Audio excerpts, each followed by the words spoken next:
Hello everyone, तो हम आज बात करने वाले हैं खेसारी लाल यादव जी और सपना चौहान का एक बहुत ही बेहतरीन वीडियो सॉन्ग के बारे में, जिसका पोस्टर आ चुका है और फुल वीडियो सॉन्ग का रिलीज डेट भी आ चुका है। और इस गाने को लिखे हैं कृष्णा बेदर्दी जी और इसमें म्यूजिक भी दिए हैं कृष्णा बेदर्दी जी ही। और इस गाने को गाए हैं खेसारी लाल यादव जी, जो कि आपको स्क्रीन कवर दिखाई दे रहा है, जिस सॉन्ग का टाइटल है सपनवे ना रहल आपन। सपनवे ना रहल आपन। और वीडियो में खेसारी लाल यादव जी और सपना चौहान जी, फिट में है सपना चौहान जी। और ये बहुत ही बेहतरीन सॉन्ग है। और ये एक मूवी का सॉन्ग है, जिस मूवी का ये काफ़ी बेहतरीन और तगड़ा सॉन्ग है, जिस मूवी का नाम है मेहरबान। उसी उसी मूवी का ये प्यारा सा सॉन्ग है और सैड सॉन्ग है। तो आप लोग अभी तक इसका टेलर में इस गाने को देखे होंगे, अभी तक नहीं देखे हैं तो आप कल सुबह में तैयार रहिएगा फुल वीडियो सॉन्ग को देखने के लिए।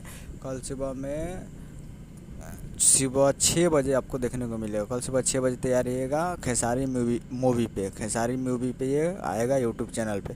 तो यही अपडेट था उनका वीडियो, चैनल सब्सक्राइब करेगा। मिलता है कल वीडियो में, तब तक के लिए जय हिंद जय भोजपुरी।